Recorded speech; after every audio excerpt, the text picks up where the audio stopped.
నమస్తే అండి. ఇప్పుడు మన పిల్లలు మనకేమన్నా అన్నారనుకోండి, మనం కని పెంచి పెద్ద చేసి అంత చేసిన పిల్లలు మన పిల్లలు మనకు వాళ్ళు ఏదన్నా కోపంగా మాట్లాడారనుకోండి, ఎంత బాధపడతాం కదా, కుళ్ళుకుంటాం, బాగా కుమిలిపోతాం అన్నమాట. ఇదంతా నేను ఎందుకు చెప్తున్నానంటే, ఈ సోషల్ మీడియాలో ఎక్కడ చూసినా ఒక మాస్టర్కి స్టూడెంట్ కొట్టాడని చెప్పేసి వాళ్ళ వీడియోలు పెట్టడం, ఆ మాస్టర్ని వాడు క్రూరంగా కొట్టడం, ఇవి చూపిస్తూ ఉన్నారు. నిన్నటి నుంచి చూస్తున్నాను నేను. మరి అది ఎప్పుడు జరిగిందేమో నేను అంత డీటెయిల్గా చూడలేదు. ఎక్కడ తిప్పినా అదే వస్తూ ఉంది. వాడు ఒక్కసారి కొట్టి చంపేశాడు మాస్టర్ని. మనం అతన్ని ప్రపంచం అంతా చూపించి చంపేస్తున్నాం.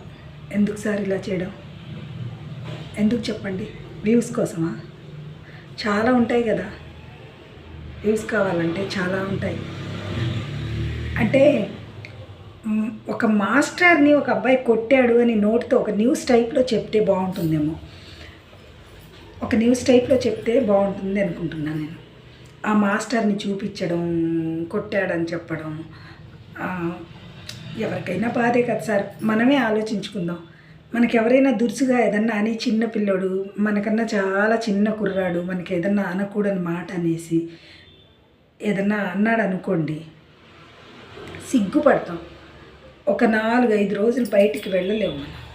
అవునా కాదా? ఇలాంటివి జరగకుండా చూడాలి. ఒక న్యూస్ లాగా చెప్పాలి. ఉన్నాయి కదా శిక్షించేవాళ్ళు, కోర్టు, జడ్జెస్, వీళ్ళంతా.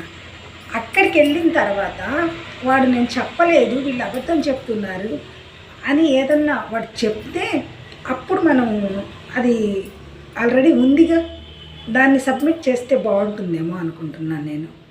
ఇది నా ఓన్ ఒపీనియన్. ఒక మాస్టర్ని ఇలా రోడ్డుకు ఈడ్చడం పెద్ద బాగలేదనిపిస్తుంది. వాడెవడో సంస్కారహీనుడు మాస్టర్ని కొట్టాడు. ఆ సంస్కారహీనుడి కోసం 10 మందికి విద్య నేర్పించే గురువుని మనం రోడ్డున పెట్టేస్తున్నాం కదా సార్. నేను ఏమన్నా తప్పు చెప్పుంటే క్షమించండి. వీలైనంత వరకు అవి డిలీట్ చేసేస్తే బాగుంటుంది అని నా అభిప్రాయం. అంతే.